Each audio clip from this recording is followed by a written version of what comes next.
Hello everybody, Ben Rogers here, the Raptors Digest, here to react to the Raptors' 93-86 win against the Orlando Magic. This game, the Orlando Magic, 21-50 coming into the game, or after the game now, but not a very good record, but it looked a little bit scary being a Toronto Raptors fan for most of this game, as the Orlando Magic, they weren't even playing that great. The Raptors just really didn't have it tonight, but really brought it out, especially down the stretch in the fourth quarter. But it was a tough watch tonight, especially where, as you'd expect, a team that's knocked out of the playoffs doesn't have much to play for. The fans were just dead. The court was just dead. It was a tough watch, but the Raptors got through it, picked up the energy when they needed it, and got this win. And the team really rallied behind Kyle Lowry tonight. 25 points, 8 assists, 5 rebounds for Kyle. Was just an absolute monster, and that's great to see from Kyle Lowry. No DeMar DeRozan, no Fred VanVleet tonight. Kyle Lowry has really stepped up the season when he's called upon, and that's what I think the Raptors need from Kyle Lowry. The last 3 years, all of our success in the regular season was surrounded by Kyle Lowry having gigantic performances to be able to beat the Orlando Magic type teams every game. Like, this is what we needed out of Kyle Lowry every night in order to get these wins, in order to be the team that we were. But this season, it's been such a communal effort. Kyle Lowry hasn't really needed to do that. And everyone that isn't a Raps fan, everyone that kind of looks at the Raptors from afar, could look at this season and be like, oh, Kyle Lowry's regressed. He's not being the same player. But that's not the case.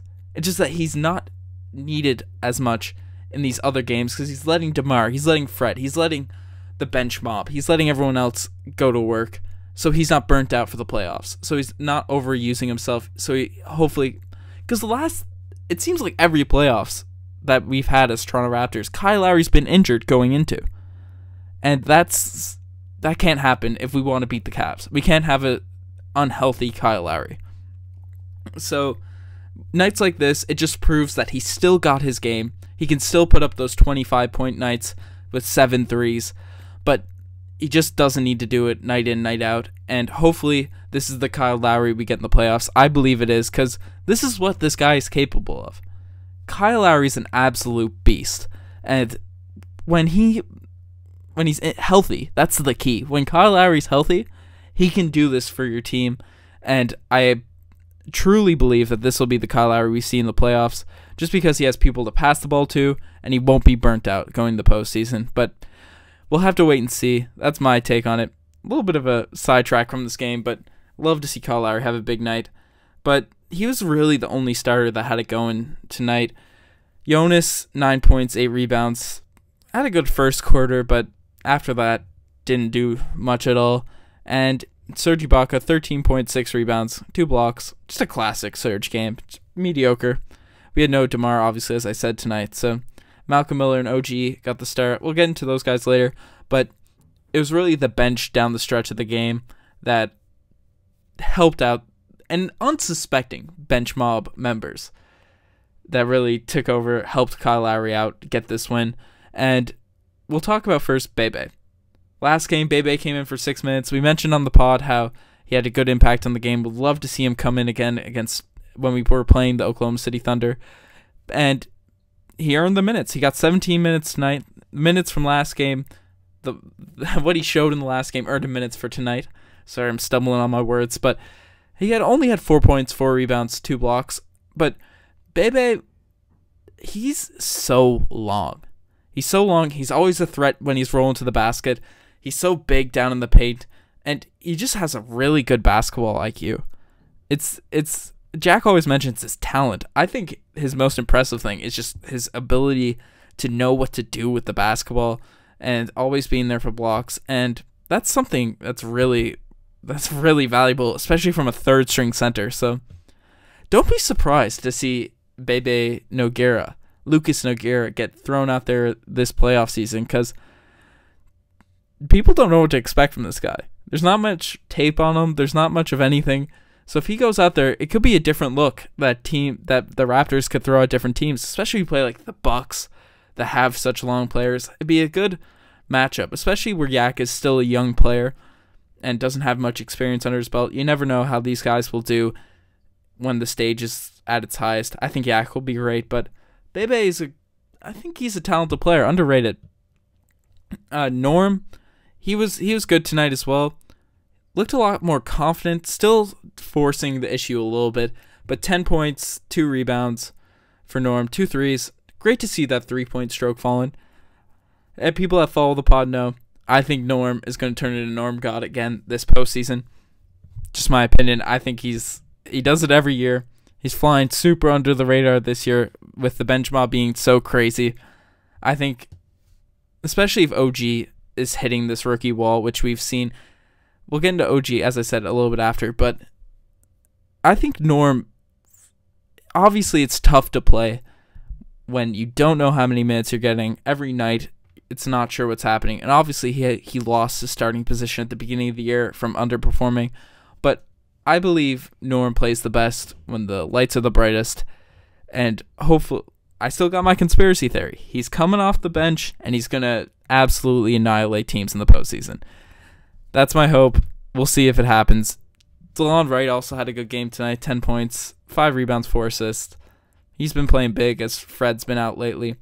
And the other unexpected player off the bench mob to really bring this game back is Lorenzo Brown, who was a plus 23 for the game, 7 points and 1 steal.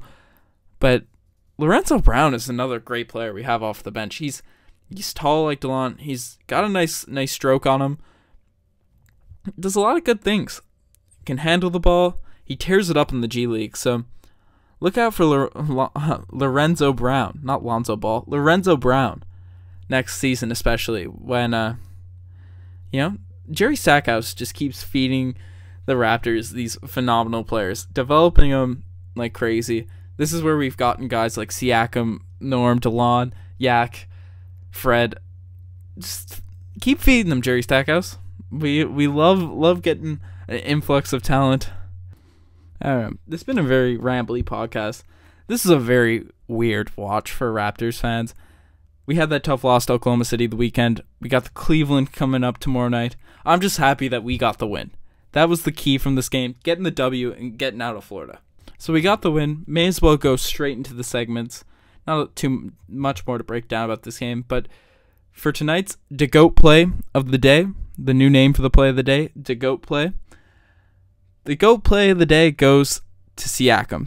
At the end of the game, Raptors are making their run as you'd expect it the whole time. You were hoping it was going to be a bit earlier so Lowry wouldn't get burnt out for the game we have against Cleveland tomorrow, as I just mentioned. But anyways, the Raptors finally made their run. Siakam caught the ball in the corner, let the corner 3 fly. And especially this season, Siakam's 3 ball has been very not good, per se. That's the bluntest way to put it.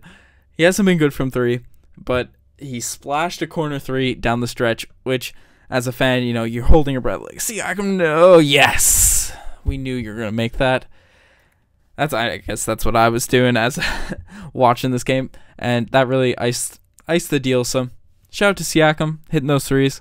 If he can do that in the playoffs, that would be big time. If Siakam can start hitting those jump shots in the playoffs, but we'll see. Not all plays can be the play of the day, and some just make you say, "Oh, geez."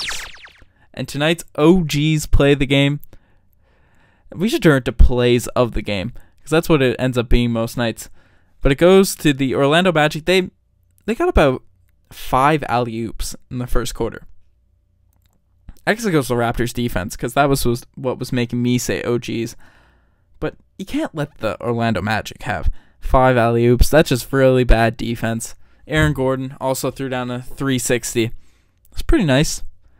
But as a Raptors fan, made me say, oh geez. What type of defense are we playing? Can't be having any of that. Hopefully we're getting all that bad stuff out of the way for tomorrow's Cleveland game, which is going to be wild. And finally, the DeMarre Carroll Gold Star.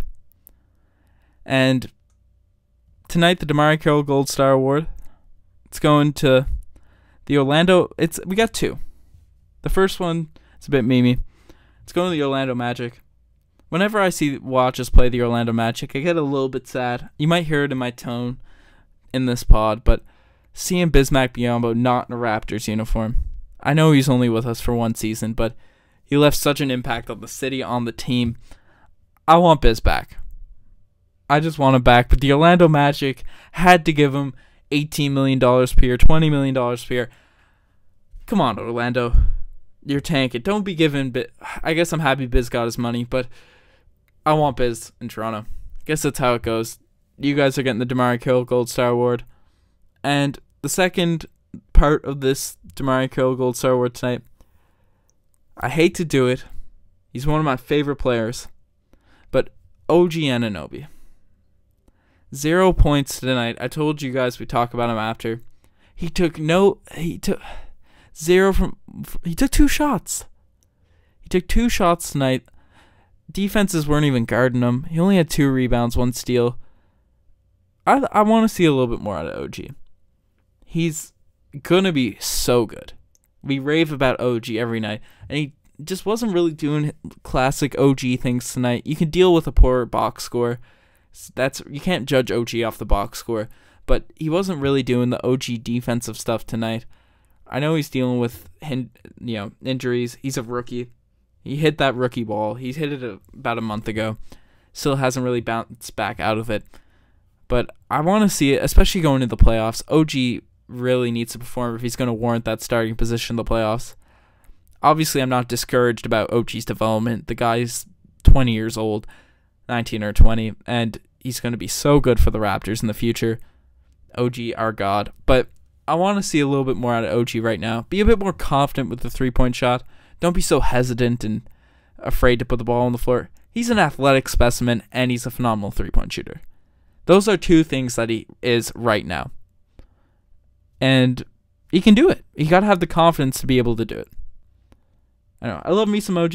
Want to see him a bit more confident out there. Able to take those threes. Able to go in for those wild dunks. Anyways. Raptors got the win. Weird game. Hopefully we got a crazy one tomorrow night. That's the plan at least. Let's see if we can knock out Cleveland. Not knock out. We're not in the postseason yet. We're gonna knock them out in June or April, May, June, whenever we play them. I'm kind of rambling here. Guys, thanks for listening. You got this far. Like if you like, subscribe. Like if you don't like. We're getting weird. Check out the Instagram, the Twitter. We're getting all that stuff on the go. The Twitter's always been on the go. Check out the Instagram. A lot of cool stuff being posted on that. Anyways, thanks for listening.